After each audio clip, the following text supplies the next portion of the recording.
C'est parti pour Fissure intérieure, une mini-série spéciale du podcast Obsession Progression dans laquelle on va combiner le mental en escalade et les retours d'un coach expert de la discipline. Pour vous apporter des situations de terrain et proposer des méthodes sur la préparation mentale en bloc, en difficulté ou ailleurs, j'ai choisi de faire appel à Antoine Mougel, entraîneur d'escalade diplômé d'État, qui coach dans les Alpes à Chambéry, notamment des jeunes en équipe de France. Je lui ai demandé d'amener un grand volume d'erreurs sur la dimension mentale dans son sport pour que vous évitiez de zipper mentalement dans les moments qui comptent. Mon intention, c'est de vous amener des exemples auxquels vous accrochez pour mémoriser les changements à faire, des mouvements clés sur la voie du succès en compétition. On parle réellement du terrain pour que vous repartiez avec des solutions, même dans d'autres disciplines que la grimpe. On a pris beaucoup de plaisir à échanger parce que quand Antoine amenait ses problèmes, je répondais en offrant quelques prises de conscience pour passer en tête au sommet et réussir les ascensions qui comptent le plus dans votre vie. Des tactiques pour foirer ses entraînements jusqu'aux stratégies pour se concentrer efficacement. On aborde l'entraînement et la compétition. Tout ça, c'est du travail. Alors enfilez le baudrier, Ready to Rock vous monte en moulinette jusqu'au sommet. Salut Antoine, dans cet épisode on va parler de plusieurs situations qui ont eu lieu en compétition, c'est bien ça? Oui. Première situation dont j'ai envie de parler, c'est un grimpeur que j'ai observé lors d'une compétition. Et il a bien commencé, je trouve, sa compétition. Sa stratégie était de partir dans un bloc qui était dur, où il savait qu'il allait lâcher des essais, où il allait construire en fait son bloc en réajustant entre différents essais tout ce qu'il pouvait mettre en place. Malheureusement, ça n'a pas payé sur le coup. C'est normal, ça fait partie du jeu. Et là, son coach a eu une petite phrase. Il lui a dit, ok, c'est pas grave, maintenant tu vas dans les blocs 1, 2 et 3, entre guillemets les plus faciles. Tu vas les faire au premier essai et après tu repars faire tel bloc.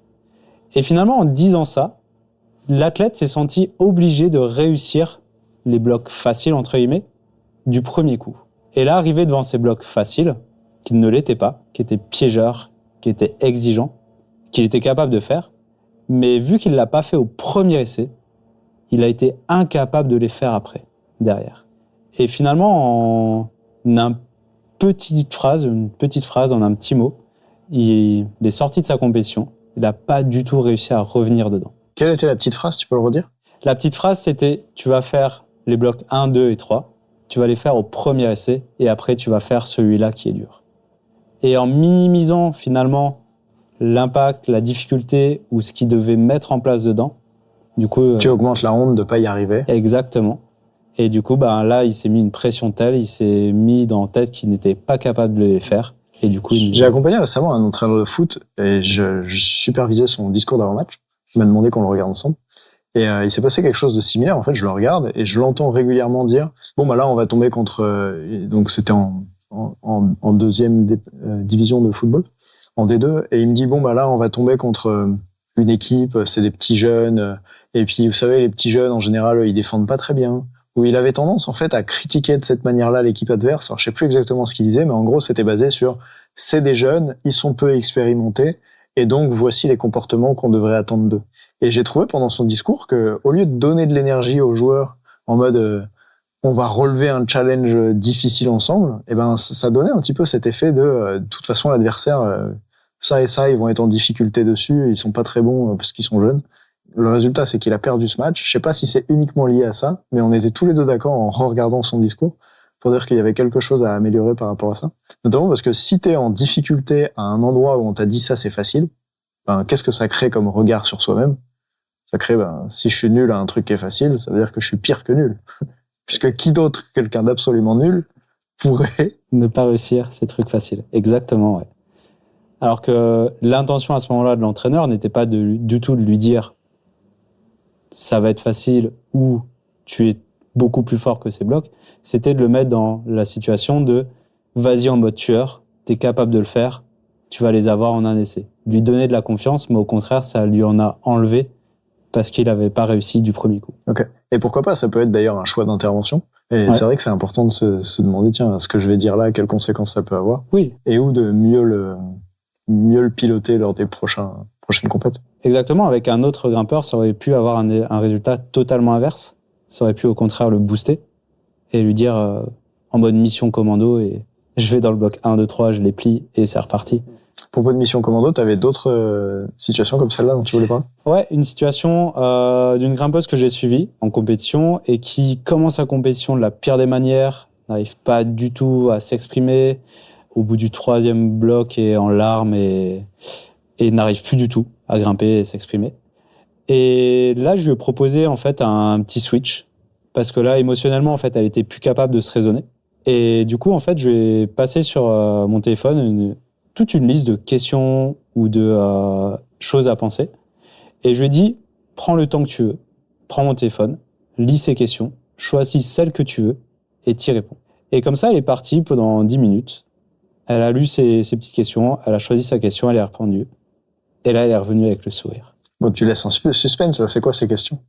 Alors, ces questions, c'est des petites questions qui vont être, par exemple, sur des questions drôles, un peu pour te faire changer d'état d'esprit, ou ça va être sur des questions sur ressens-toi, sur qu'est-ce que là tu ressens, qu'est-ce que là tu as besoin pour être performant. En fait, de te recentrer sur le moment présent et pas sur le résultat à nouveau, mais sur le processus, sur qu'est-ce que tu dois mettre en place là maintenant pour te sentir bien ou te faire réfléchir sur est-ce que là, ce que tu ressens, c'est utile ou limitant par rapport à ce que tu es en train de faire. Donc, tu veux dire qu'en fait, en tant qu'entraîneur, tu as des questions sur la dimension mentale que tu poses, ou même que tu as automatisées, puisque tu les as laissées sur un papier, aux athlètes pour qu'ils s'intéressent à leur dimension mentale. Et ça serait un petit peu comme la liste des bonnes questions à se poser. Tout à fait. Ou des questions à se poser quand tu es en difficulté, etc. Ouais, tout à fait. Ah, génial. Dernier petit point qu'on pourrait aborder, c'est un autre grimpeur qui avait vraiment un bel objectif sur une compétition, où il avait vraiment un résultat qu'il attendait. Et du coup, pour le préparer à ça, j'ai eu un discours de début de compétition avec lui, qui était sur qu'est-ce qui dépendait uniquement de lui, qu'il voulait mettre en place aujourd'hui. Pourquoi faire ça? Pour le recentrer sur qu'est-ce qu'il doit mettre en place et pas sur le résultat, puisque le résultat ne va pas dépendre uniquement de lui, ça va dépendre des autres, de ce qu'ils font. Et pour que lui se concentre sur son process, sur qu'est-ce qu'il doit mettre en place, son échauffement, sa lecture, sa mise en route. Okay. Comment tu t'y prends? À quel moment tu fais ça? Pour faire ça, en fait, je me suis pris, quand on est arrivé dans la zone de compétition, je lui ai laissé prendre ses marques, poser son sac, etc. On a un peu observé tout ce qu'il y avait, un peu la configuration de la salle. Et après, on s'est mis de côté, tous les deux, et on a eu cette discussion. Donc, pourquoi il était là ce matin? Pourquoi il s'était levé à 6h30 du matin? Pourquoi c'était important pour lui de faire ça? Un peu pour le reconnecter à tout ça. Parce que, il est 6h30 du mat, il faut se réveiller, il faut se mettre en route. Ouais, en même temps, quand tu dis ça, ça me fait penser que c'est tellement des grands efforts de se lever tôt le matin, c'est peut-être que pour moi, mais que du coup, ça peut avoir tendance à accentuer mon intention à propos du résultat. Parce que là, tu veux qu'il soit concentré sur ce qui dépend uniquement de lui. Oui. Alors que quand tu lui dis repense aux efforts que tu as fait pour être là, ouais. Ça peut avoir tendance à le reconcentrer sur faut vraiment que je sois là pour accomplir ce truc. Oui. Justement, en le recentrant sur ce qui dépend uniquement de lui, en fait, je lui ai posé plusieurs questions sur qu'est-ce qu'il voulait mettre en place, comment il voulait le faire, sur lui, ses choix qu'il voulait faire, et en lui expliquant, moi, mon rôle là-dedans, comment je pouvais intervenir avec ça, et où est-ce qu'il avait besoin que je sois avec lui, en fait. Comme ça, on a pu projeter toute la compétition, un peu comment elle allait se dérouler, comment on allait interagir, tous les deux, et aussi de se dire que, il y aurait certainement des moments difficiles, parce que on sait que ça peut jamais se dérouler parfaitement. Voilà, ça peut arriver qu'il y ait des choses qui se passent pas bien. Et du coup, de déjà prévoir comment on allait réagir. Ok, quand ça sera difficile, qu'est-ce qu'on va faire? Qu'est-ce qu'on va mettre en place? Sur quoi on va se rebaser? La compétition s'est vraiment bien déroulée. Et là, on rentre un peu dans les 10 dernières minutes. Et là, il lui manque un bloc pour atteindre son objectif. Et du coup, on s'est regardé, on s'est dit, c'est là maintenant. Voilà. Tout ce qu'on a mis en place, tout ce qu'on a discuté, les moments difficiles qu'on avait dit que c'était ce qui pouvait arriver, c'est là maintenant. Mais on a confiance parce qu'on sait tout ce qu'on a fait et pourquoi on l'a fait. Donc du coup, il était prêt et ce bloc est bien passé. Super intéressant. Ça peut penser que parfois, il y a certains entraîneurs qui veulent comme protéger leurs athlètes par rapport aux difficultés qui pourraient arriver. soit avec des c'est pas grave, soit avec des ça va aller. Alors qu'en fait, parfois, préparer les gens au fait que ça va être dur, ça serait la meilleure façon de le préparer. Et d'ailleurs, c'est un peu l'inverse de l'entraîneur de football dont je parlais, qui a préparé ses joueurs au fait que ça allait être facile parce que les jeunes allaient faire des erreurs. Je crois que des fois, c'est beaucoup plus pertinent de préparer les gens en leur disant que ça va être dur. Après, attention à comment on le gère, parce que ça peut provoquer un peu cet effet, l'inverse de l'effet Pygmalion qu'est l'effet Golem, ou prophétie autoréalisatrice en mode je crois que ça va être dur, donc c'est dur. Alors attention à comment on pilote ça, mais il y a quelque chose à faire avec ça. Ouais, je me suis dit que c'était une bonne façon de le faire avec cet athlète-là. Effectivement, avec d'autres athlètes, ça aurait été pas forcément la bonne solution. Mais parce que c'est un athlète qui aimait ses challenges et qui avait pas peur de persévérer. Qui pour lui, le fait d'échouer n'était pas quelque chose de significatif dans sa performance. Donc c'était plus vraiment sur quelles étaient les choses à mettre en place, les principes de base à respecter. Ok. Merci d'avoir partagé ça dans cet épisode. Merci à toi. Salut.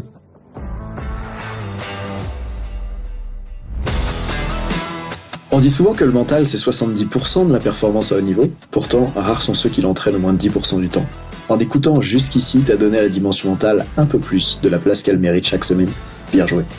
Ma mission audacieuse, c'est d'aider le monde du sport à se transformer en profondeur, et je veux faire en sorte que plus aucun coach ne passe à côté de la psychologie de ses athlètes. C'est pour accomplir ça que je crée une tonne de vidéos sur YouTube et des épisodes comme celui que tu viens d'écouter. Alors, je vais pas te demander d'inscrire de force tes amis au podcast, et en même temps, si tu peux en parler à quelqu'un qui va l'adorer, quelqu'un à qui ça serait utile, ta recommandation, elle signifie beaucoup pour moi. Si chaque auditeur en parle juste à 2 autres, l'année prochaine, on sera des milliers de fois plus nombreux avec l'obsession progression. Salut!